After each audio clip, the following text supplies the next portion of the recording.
cuando verdaderamente ya no vivo yo. Cuando verdaderamente ya no vivo yo. Amén. Y para ello vamos a ir a Gálatas capítulo 2, versículos 20 y 21. La escritura es una escritura muy conocida y dice así: con Cristo estoy juntamente crucificado, y ya no vivo yo, mas vive Cristo en mí.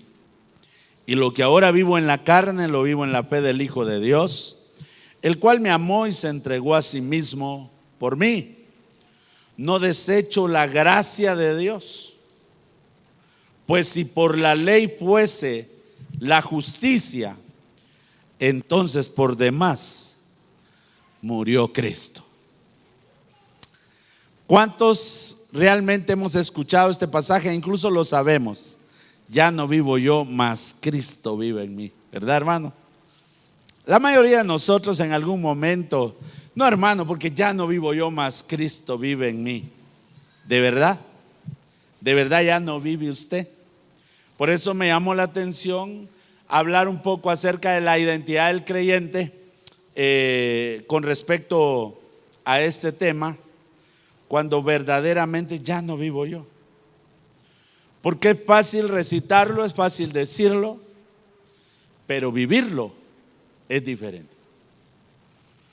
Cuando uno ve la carta a los Gálatas, puede darse cuenta que estos hermanos estaban siendo movidos de su identidad como creyentes, hermanos. Las enseñanzas de los judaizantes estaban haciendo eco en sus corazones, a tal punto que estaban dejando lo que se les había enseñado de la gracia, abrazando nuevamente la ley. Esto es tremendo, hermanos. Fíjense que es un tema muy complicado por las diferentes corrientes de doctrina, por las diferentes maneras de vivir.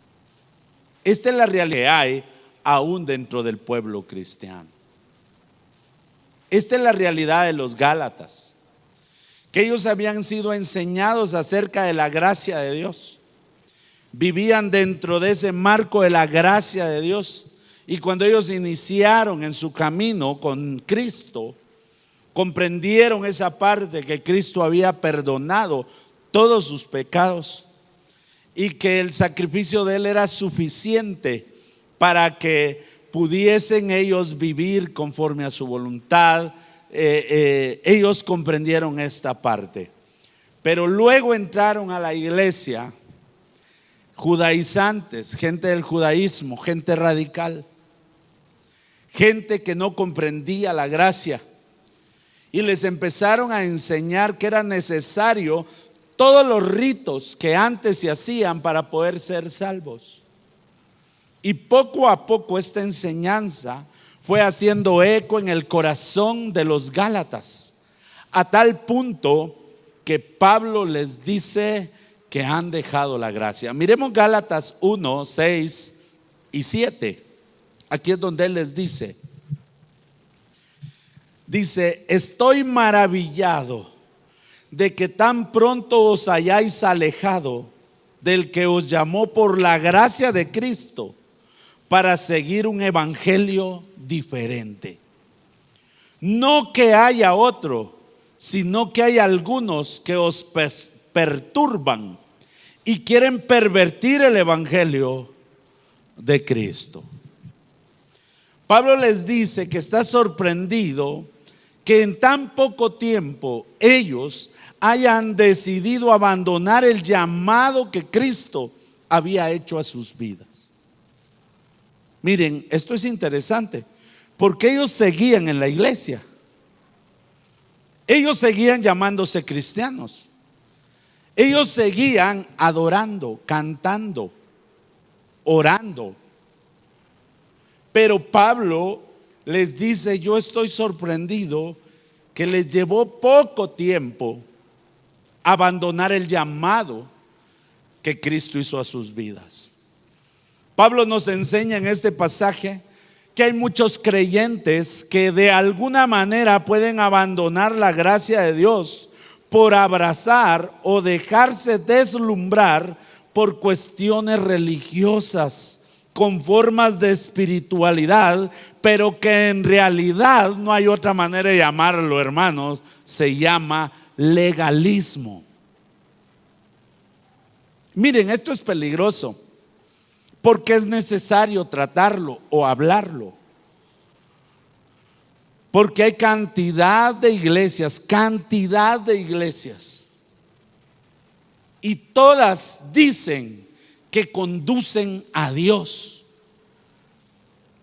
Pero Pablo está tratando un tema muy delicado: abandonar la gracia. Y el legalismo hace esto, hermano. El legalismo lo hace. Y lo más sorprendente de esto es que Pablo deja bien claro que estas maneras de ver el evangelio o estas maneras de vivir el evangelio fuera de lo que Dios quiere que el creyente viva o experimente, hace de dice, un evangelio diferente. Ahora la pregunta es, y él mismo da la respuesta: ¿hay un evangelio diferente?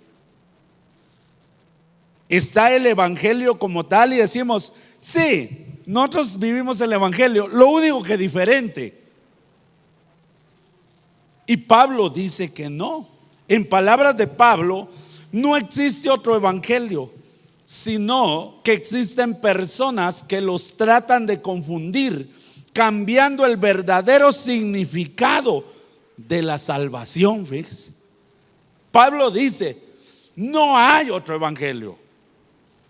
Lo que existe son personas que tratan de confundir y cambian el significado de la salvación, la cual es por gracia, tratando de que el creyente acepte la gracia sin dejar de vivir bajo la ley. Y eso no es gracia. ¿Por qué es necesario hablar de esto? Fíjense, hermanos, de que nuestra juventud en determinado momento abandonará esta iglesia como tal, en busca de un trabajo, en busca de la vida. Algunos emigrarán a Estados Unidos, otros irán a otros países, pero de alguna manera un día saldrán de tu responsabilidad como padre y dejarán de escucharte a ti, dejarán de escuchar el consejo del pastor, y un día buscarán de Dios en algún lugar, y es posible que sean desviados. Perdónenme, pero dentro de la misma iglesia llamándose cristiana, pero que practica el legalismo, que dice, tú eres salvo por gracia, pero si no te quitas la cadenita del cuello te vas a ir al infierno. Eso es legalismo.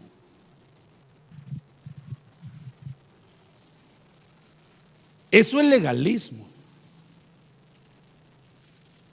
Tú aceptas a Cristo por gracia, Él perdona todos tus pecados, pero si la falda usted no la deja trabada ahí en la grada de la iglesia porque tiene que arrastrarla, te vas a ir al infierno. Eso no es gracia. Donde hay pastores que ellos quieren cambiar a las personas, cuando la Biblia enseña que el que cambia los corazones de cada persona es el Espíritu Santo. Amén. La identidad de los Gálatas fue cambiada por la influencia de personas que evidentemente, hermanos, no comprendían el regalo de la gracia, porque definitivamente no tenían la guía del Espíritu Santo. No la tenían. Y los Gálatas fueron movidos y se alejaron de la gracia de Dios por no tener bases sólidas en cuanto al conocimiento de Cristo y de su evangelio. Hermano, yo de verdad, yo le animo a que usted se esfuerce por estar acá los días de estudio bíblico. Los días jueves son días de estudio bíblico. Para algunos es día de feriado o de vacaciones dentro de la semana, pero es un día importantísimo porque aprendemos de la palabra del Señor. A mí hay veces que me sorprende ver personas que yo tengo en mucha estima, que los veo comprometidos con la obra de Dios, con el evangelio, con el ministerio que desarrollan, y de repente se paran y dicen: oh Señor, desciende Espíritu Santo, ven a nuestros corazones, oh ven. O sea, no está el Espíritu Santo en sus vidas. Y eso dice que esa persona no tiene fundamentos sólidos en cuanto al evangelio, en cuanto a la palabra, hermano. Y esas son las personas que en determinado momento son movidos por cliché o estilos que están de moda, porque son sólidos. Hoy en día muchos llamándose cristianos o creyentes durante algún tiempo, perseverando, estando ahí en la fe durante varios tiempos, en determinado momento uno los puede ver que se han alejado completamente de la fe, han abandonado la gracia de Dios, se han alejado del evangelio, se han alejado de las bases de las cuales fueron enseñados, hermanos, porque descuidan conocer más acerca de Cristo, su palabra y su evangelio. Usted no puede caer ahí. Yo quiero que usted tenga el anhelo siempre de aprender más de su Salvador, de conocer más de la palabra de Dios, de poderse esforzar por entender mejor la gracia de la cual hoy disfruta. Amén. Yo quiero abordar lo primero, que es un poco delicado, y es cuando es desechada la gracia. Cuando alguien desecha la gracia. Gálatas 1, 6, 7. Pablo se los dice a los Gálatas, les dice: estoy maravillado de que tan pronto os hayáis alejado del que os llamó por la gracia de Cristo para seguir un evangelio diferente. Miren cómo está diciendo: abandonaron la gracia. No que haya otros, sino que hay algunos que os perturban y quieren pervertir el evangelio de Cristo. Esto es tremendo, porque cuando no se tiene identidad, cuando alguien verdaderamente no sabe quién es en Cristo, quién es en Dios, cuál es su posición como hijo de Dios y lo que Dios demanda de él, es movido. Y Pablo lo expresa de que esto significa que han abandonado la gracia. Eso es fuerte. Como creyentes debemos cuidar de que nuestra manera de vivir el evangelio sea coherente con la fe que profesamos acerca de Cristo, su palabra y el evangelio, hermanos. Debe ser coherente. Tú no te puedes llamar un creyente, un cristiano genuino, tomando unas cosas del evangelio, tomando unas cosas, unas promesas de la palabra y desechando otras. No se puede. Nadie puede decir que cree en Cristo y que no cree en la palabra de Dios.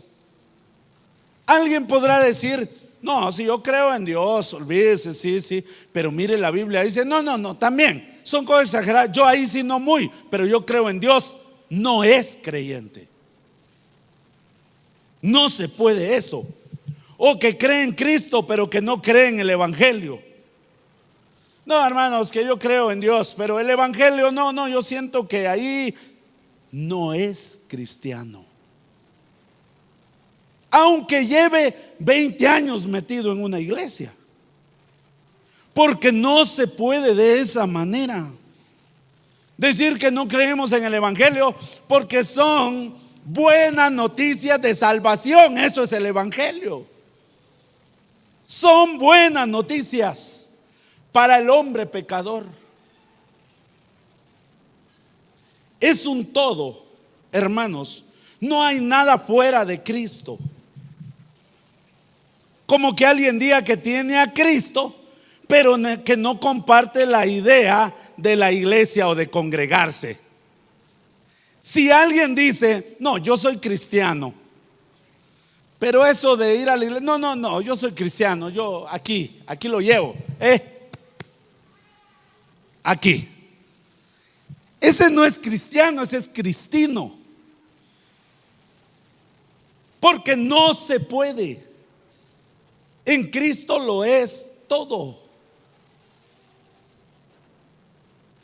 Hace poco tuve una reunión en Guatemala y hablando con alguien, me dice, no, si yo soy cristiano, me dijo, yo soy cristiano, olvídese, Jesús para mí. Y estuvimos un tiempo platicando, después le digo yo, ¿y a qué iglesia asiste? ¿En dónde se congrega? Siempre me lo preguntan, pero yo les digo que no, yo no me congrego, yo solo tengo a Cristo. Ese es cristino. Porque entonces Jesús se equivocó. Y el que tiene la razón es Él. Porque Él fundó la iglesia. De hecho, Efesios dice que Él constituyó a unos apóstoles, a otros profetas, a otros evangelistas, a otros pastores y maestros. Y estos tienen como fin perfeccionar a los santos para la obra del ministerio. Es decir, que usted viene acá para aprender de la palabra de Dios, para que aquí sea madurado, para que usted pueda desempeñar o llevar a cabo un ministerio. Así funciona. O que no está de acuerdo con la palabra de Dios o sus promesas, usted tiene un gran problema, ¿va? El primer problema es que quizás no es cristiano, ¿verdad?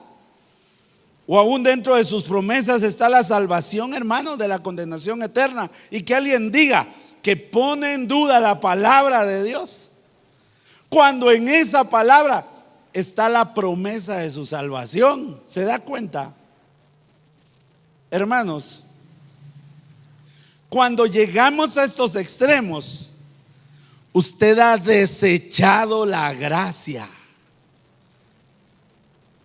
Tuvo la salvación e incluso la tiene enfrente y usted la desecha, porque Pablo está enseñando eso. Hermanos, segunda de Pedro 3, versículos 17 y 18 dice: así que nosotros, oh amados, sabiéndolo de antemano, guardaos, o sea que guardaos, no sea que arrastrados por el error de los inicuos caigáis de vuestra firmeza. Antes bien, creed en la gracia y en el conocimiento de nuestro Señor y Salvador Jesucristo. A Él sea la gloria ahora y hasta el día de la eternidad. Amén. Tenemos que tener bien claro, hermanos, que somos exhortados en este pasaje acerca de estar atentos en cuanto a no dejar que nuestra firmeza en la fe se venga abajo por atender a lo que otros opinan de la fe, el evangelio, su palabra y el regalo de la gracia. El no estar atentos nos deja claro que hay un descuido. Hablamos de una confianza excesiva que lleva en determinado momento a un creyente a descuidar otras áreas de su vida espiritual que al final lo debilitan. Fíjense que es normal ver a aquellos que tienden a congregarse fielmente, que cada día anhelan más y más de Dios. Fíjense que es normal que cuando una persona empieza a asistir, viene a oración y dice, no, estuvo bonito. Y luego dice, no, interesante lo que está enseñando. Y luego se empieza a involucrar. Cuando usted lo mira, está bien metido, ve a esa persona crecer en fe. Y es normal que si alguien, miren pues, que si alguien llega el momento donde dicen, es que hoy va a jugar la selección, hoy no voy, ¿verdad? Es que la noticia, y empieza a poner excusas y poco a poco empieza a alejarse. Es normal ver que esa persona se debilita en la fe. Cuando usted siente, y mire, yo no sé si usted lo ha vivido, yo espero que no, pero si usted lo ha vivido, va a llegar un momento donde usted misma se da cuenta que su vida espiritual está en el suelo. Y busca la excusa que quiera, pero usted puede evaluarse. Descuidar orar, descuidar la lectura y el estudio de la palabra, eso lo debilita a uno, hermanos. Estudie todos los días la Biblia y usted es fuerte. Usted encontrará que todos los días una palabra Dios se la dio a través de la palabra que usted leyó. Dios le habló y usted empieza a sentir fortaleza. Descuidar estas áreas, descuidar el servicio fiel, hermanos. Cuando hay alguien que ya tiene un privilegio, empieza a descuidar su servicio fiel a Dios, cuando usted mira, abandonó el servicio. Y debe evaluarse y entender que usted se debilitó al descuidar áreas de su vida. Y el creyente ya debilitado es arrastrado por la manera errónea como unos enseñan la palabra y viven el evangelio. Hay personas que son youtuberas, que andan averiguando que el caballo amarillo, que el caballo bermejo, que andan averiguándolo, buscándole la quinta pata al gato. Escuchan a fulano, no les parece, escuchan a mengano, no les parece. Y cuando usted siente extraviados de la fe, extraviados. Y fíjense que esto es peligroso, hermanos. Cuando entró la pandemia, y me recuerdo que tuvimos una reunión, los pastores con las autoridades municipales, y de repente sale ahí un pastor y empieza a hablar que el caballo amarillo, que empezó a hablar cosas, y créanmelo, hermanos, muy vergonzoso, porque él se hacía pedazos delante de los que no conocían la palabra. Y aquellos sí los tenía hasta con la boca abierta, pero el resto de pastores estaban, trágame tierra. Qué pena, qué vergüenza. Alguien que se supone que debe conocer la palabra, pero como solo repiten lo que otro dice, debilitado completamente porque descuidó la lectura de la palabra. Ahora, si un pastor empieza a enseñar algo fuera de lo que el evangelio, lo que verdaderamente la palabra enseña, ahora imagínese usted cómo están las ovejas. Porque lo que él está enseñando, la oveja lo está recibiendo. ¿A dónde las está llevando? Por eso es que yo les digo, esto de predicar y el pastorado, el ministerio es delicado. Porque ¿a dónde los guía uno? Y un día, hermanos, un día, así como usted va a estar parado delante de Cristo como su juez, así como usted va a estar un día ahí, yo también. La diferencia es que me va a tocar dar cuentas de todos. Y miren qué delicado es. Entonces, esto también habla de poner atención a lo que nos puede desviar o confundir con respecto a los fundamentos bíblicos. Hermano, ¿cuántos hay que dice? Mira vos, yo escucho a algunas personas que enseñan y prácticamente dicen: mira, lo importante es que tengas a Cristo. Esos líderes, olvídate de ellos vos. Eso no, porque vos y que es una relación personal y se oye bien bonito, pero no bíblico. Tiene lógica para el que se quiere relajar, pero no lo enseña así la Biblia. Hay demasiada libertinaje y nosotros tenemos que tener cuidado, porque así fue como llegaron con los Gálatas y poco a poco se desviaron. Atender a un estilo de vida contrario al que la palabra de Dios enseña en cuanto al creyente, y aún más en este tiempo que estamos viviendo, hermano. Nosotros respetamos a todos los hermanos en la fe, pero yo no me permito vivir como algunos creen que se debe vivir el evangelio. Porque al final de cuentas, hermano, usted tiene la Biblia en su casa, ahí la tiene. Y algunos solo la pasan sacudiendo todos los días así. Pásenle un trapito porque es la palabra de Dios. O abierten el Salmo 91, ¿verdad? Y es que mi mamá sí me enseñó, perdóneme. Léala porque ahí está la verdad. No esté copiando estereotipos de personas que viven el evangelio, como dijo aquel corito del mundo, a su manera. Ahí está cómo se debe vivir. Hermanos, vivir sin compromiso con la iglesia y su obra, vivir sin tener en cuenta nuestro propósito en Dios, vivir sin hablarle a nadie de Cristo, vivir una vida sin que la santidad sea una prioridad y pretender que todo está bien, es una fantasía en cuanto a la gracia que nos fue dada. Así no funciona el evangelio. La realidad del evangelio es que cada uno de nosotros tenemos un propósito en Dios.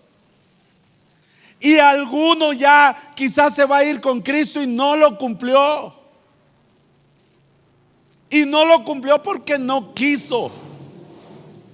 Y no lo cumplió porque descuidó su vida espiritual. Porque tuvo en poco aprender de la Biblia, porque tuvo en poco congregarse, porque tuvo en poco su privilegio, porque tuvo en poco la santidad. Usted tiene un propósito individual. Fíjense, hermanos, que es bien difícil predicar de todos estos temas, porque algunos así decían: ese a mí me la está tirando, que no, yo le puedo regalar el bosquejo cuando termine y lo lee. Y yo no sabía que usted iba a venir. Aquí está escrito, detallado el bosquejo. Se lo lleva si quiere. Pero adivine qué, es mi responsabilidad. Es parte del propósito y debo llevarlo a cabo. Miren, 2 de Pedro 3:18 dice: antes bien, creced en la gracia y en el conocimiento de nuestro Señor y Salvador Jesucristo. Miren, a Él sea la gloria hasta el día de la eternidad. Amén. Como dice, creced en la gracia y en el conocimiento de nuestro Señor y Salvador Jesucristo. Lo que Pedro nos está enseñando,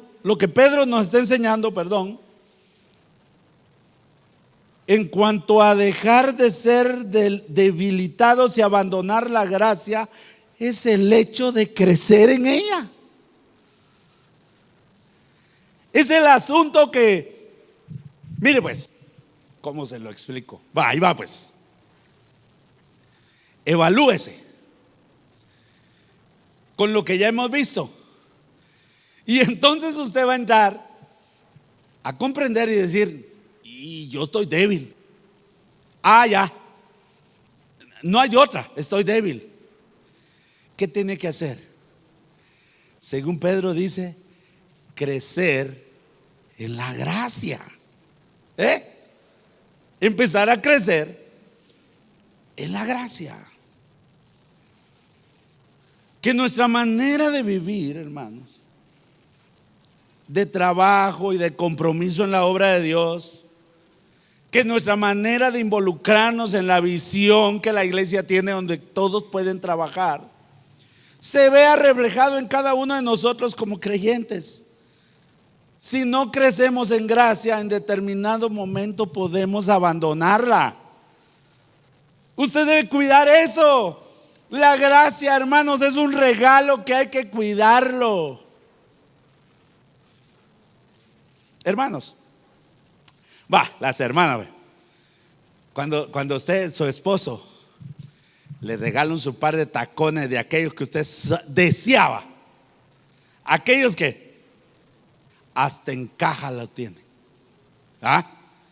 y solo para aquellos eventos especiales donde lo puede, se los pone, los cuida porque tiene un valor.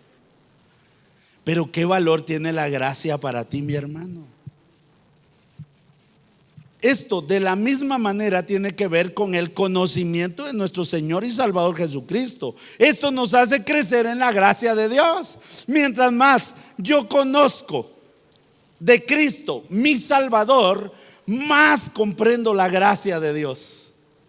Cada vez que yo conozco más a Cristo, cada vez que yo tengo una relación más cercana con mi Salvador, yo voy comprendiendo mejor la gracia de Dios para salvarme de una condenación eterna. Y hermanos, y al comprender esa gracia, voy a vivir una vida de gratitud permanente delante de Cristo. Cuando yo entiendo la gracia, soy agradecido. Cuando yo entiendo la gracia, permanentemente vivo agradecido con Cristo. Permanentemente vivo una vida de sacrificio por mi Salvador, una vida de compromiso visible delante de todos, hermanos, dentro de la iglesia, pero fuera de la iglesia también, una vida de santidad, una vida que agrada a Dios.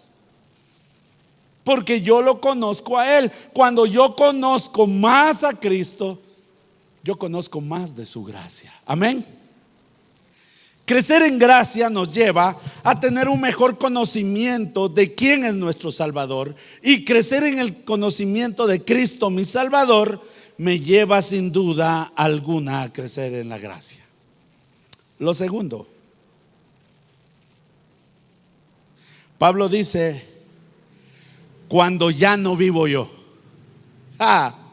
Miremos esto. Cuando ya no vivo yo. Hágase la pregunta ahorita, porque usted el pasaje se lo sabe. Ya no vivo yo, mas Cristo vive en mí. ¿Se lo sabe? Va. Ahora, cuando ya no vive usted, ¿cómo es? Lo voy a leer otra vez. Gálatas 2:20, 21. Con Cristo estoy juntamente crucificado, y ya no vivo yo, mas vive Cristo en mí. Y lo que ahora vivo en la carne, lo vivo en la fe del Hijo de Dios, el cual me amó y se entregó a sí mismo por mí.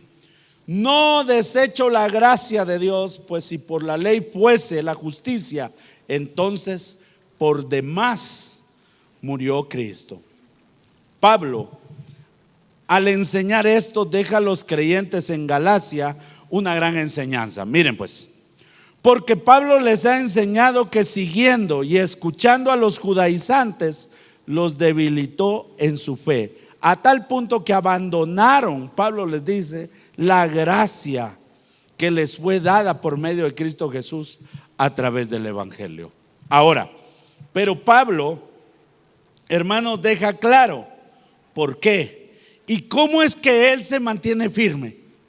Él dice, por qué y cómo es que él se mantiene firme sin que nada haga que cambie en su parecer, sin que nada lo desanime y que haga que pierda de vista su objetivo y misión y compromiso delante de Dios. Pablo paró preso, pero aún preso no se debilitó. Aún en gran prueba no se desanimó. Y usted a veces, es que se descompuso mi celular y ya está llorando por eso, desanimado. ¿Y por qué no viene a la iglesia, hermano? Es que era que el niño me puso a llorar y por eso se debilitó. Mire, y Pablo dice por qué es que él, en medio de todo lo que vivió, no le entró la depre, no se desanimó, no se debilitó, no dejó de cumplir su propósito. En medio de la crisis, él dice, lo primero que él enseña es: con Cristo estoy juntamente crucificado.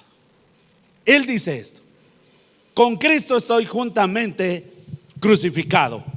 Pablo explica: soy muerto para la ley porque estoy juntamente crucificado con Cristo. Porque Cristo, cuando fue crucificado y murió en la cruz del Calvario, Él cumplió toda la ley.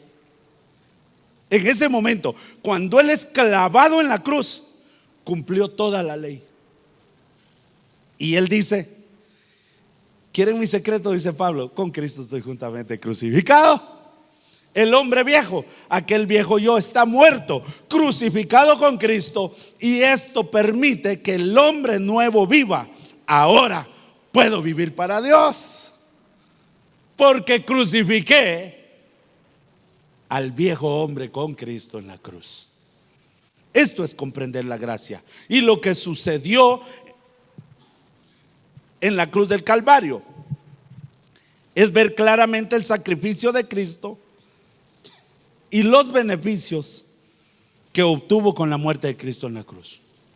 Yo comprendo la gracia cuando entiendo que cuando Él fue clavado en la cruz, Él venció, Él cumplió toda la ley.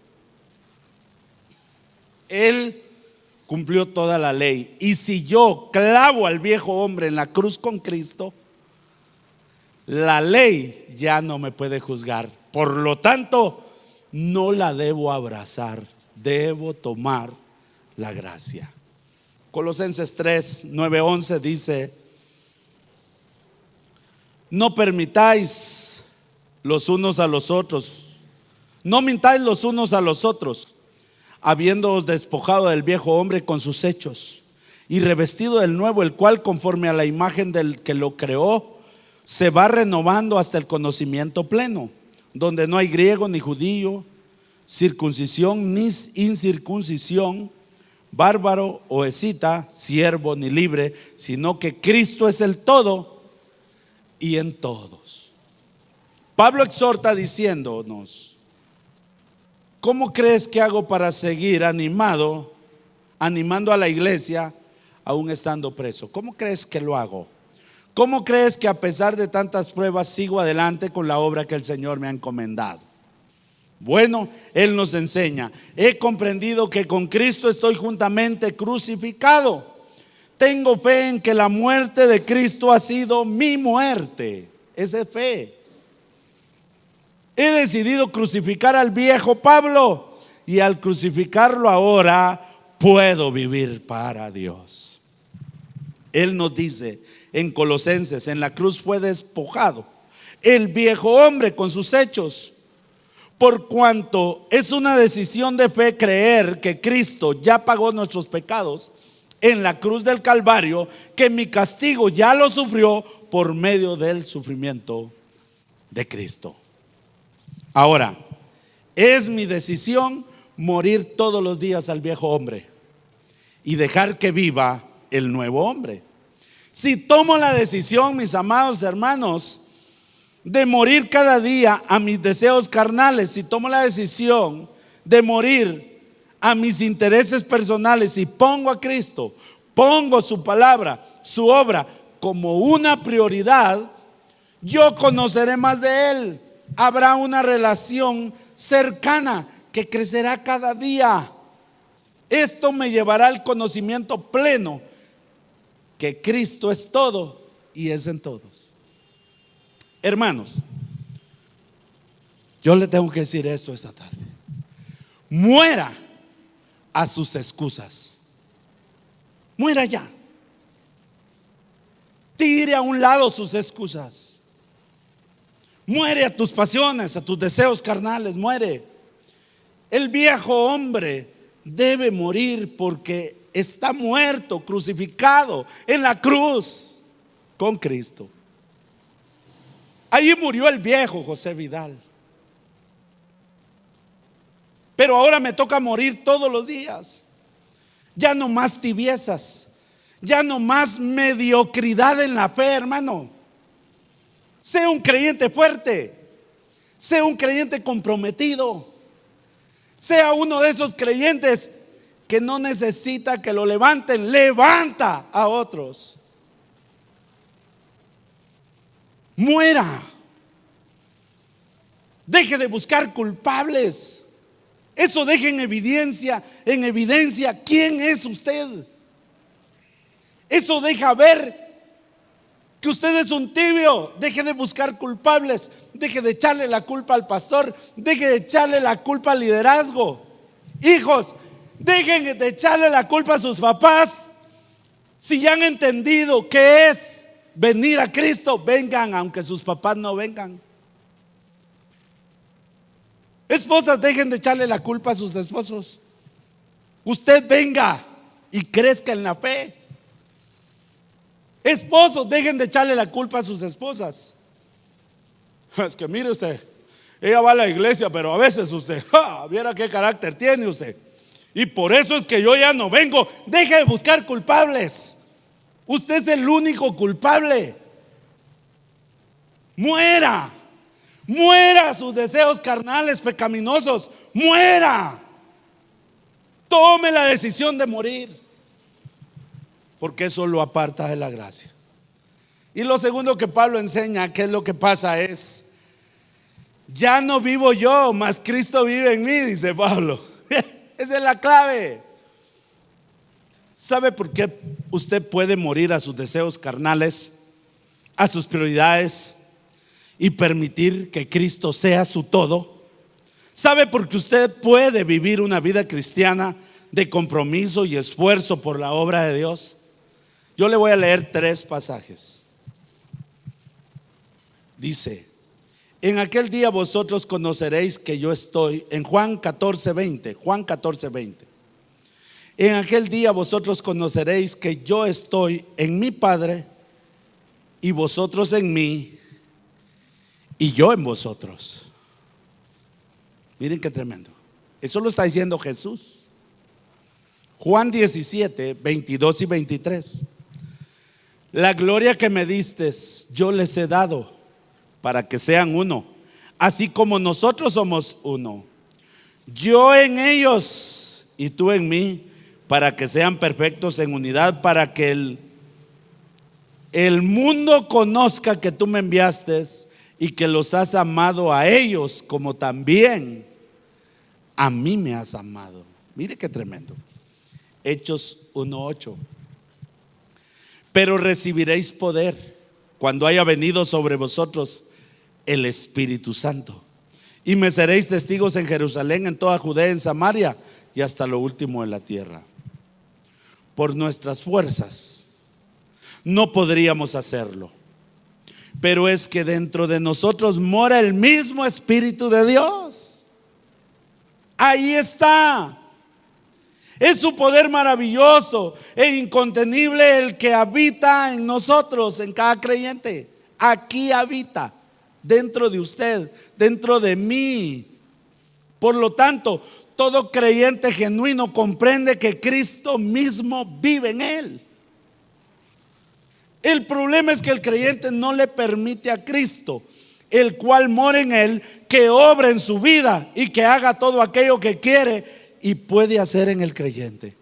¿Sabe que Cristo puede hacer todo en tu vida? Todo. ¿Pero por qué no lo hace? Tú no se los permites.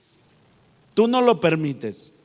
Cuando usted sale con sus carnalidades, con sus excusas, deja ver que usted no ha muerto y que no le ha permitido, no le ha entregado a Cristo el control completo de su vida. ¿Sabe? Por eso hay muchos cristianos infieles, porque le entregan una parte pero otra no. ¿Sí? Señor, mire, ve, Señor, te entrego todos mis problemas. Qué bonito, ¿eh? Señor, te entrego todas mis tristezas. A ver qué bonito. Hermano, ¿y por qué no viene a la iglesia? Es que viera usted que me metí a un equipo de fútbol y tengo que ir a jugar. Me metí a un equipo de básquetbol y hoy hay partidos, que viera usted que. Pero ¿por qué no le entregaste tu tiempo a Cristo? No, tus problemas sí, tu tiempo no.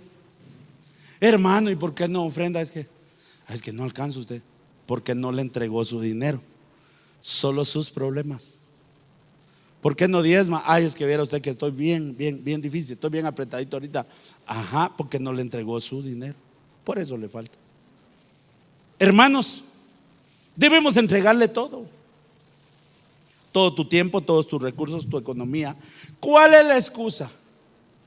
No tengo tiempo, no tengo dinero, tengo problemas en la familia, tengo problemas en el trabajo. ¿Por qué? No se los has entregado. Usted no muere al viejo hombre, quizá. Ese es el problema. Usted no le ha entregado a Cristo el control de su vida total. Pablo dice: ¿saben cómo yo no entro en depresión, en desánimo, en inconstancia? Bueno, he dejado de vivir yo y le he entregado completamente a Cristo el control de mi vida. Tremendo. Le leo dos pasajes. Primera de Juan 4:9. En esto se mostró el amor de Dios para con nosotros, en que Dios, oiga esto, envió a su Hijo unigénito al mundo para que vivamos por Él, en vez de Él. Hermanos, Romanos 14:7-8 dice: porque ninguno de nosotros vive para sí. ¿Cómo dice? Ninguno de nosotros vive para sí. Usted no vive para usted. Eso es lo que está diciendo. Y ninguno muere para sí. Pues si vivimos para el Señor vivimos, y si morimos para el Señor morimos. Así pues, sea que vivamos o que muramos, del Señor somos. ¿Está vivo usted? No vive para usted, debe vivir para Él. Eso está diciendo. Y ya terminando, ¿por qué nos cuesta entender que la identidad del creyente, hermanos, es también morir todos los días? ¿Por qué nos cuesta eso? ¿Por qué nos cuesta comprender que si le has entregado tu vida al Señor, le pertenece a Él y no a ti? Él no está jugando cuando usted le dice: Señor, yo te entrego mi vida. Él no está jugando, Él lo toma en serio. Hermanos, usted es un instrumento en las manos de Dios. Él actúa a través de cada uno de nosotros. Amén. Y ya terminando completamente, dice: yo me puse a pensar esto. ¿Por qué creen ustedes que el Señor usa muchos a unos? ¿Y por qué pareciera que a otros no los usa? ¿Por qué? Qué interesante, va. Alguien puede decir: pero es que ¿cómo lo usa? ¿Cómo la usa el Señor? ¿Y por qué no te usa a ti? ¿Por qué la usa más a ella? ¿Por qué lo usa más a él? ¿Por qué a ti no te usa el Señor? ¿Cómo es posible eso? Si dentro de ti mora el Espíritu Santo y dentro de mí también. Porque unos han comprendido que ya no viven ellos, y le permiten a Cristo todo el control de su vida. Por eso los usa. Porque dejan ellos que Él haga todo en sus vidas. Y por eso a otros no. Porque no le permiten a Él todo el control de sus vidas. Así que, hermano, en tu identidad está morir cada día a ti mismo y en permitir que el nuevo hombre en Cristo, que la nueva mujer en Cristo salga a luz. Pero debes de dejar de vivir tú. Debes de dejar de vivir tú. Y debes de permitir que Cristo viva a través de ti. Démosle un aplauso al Señor.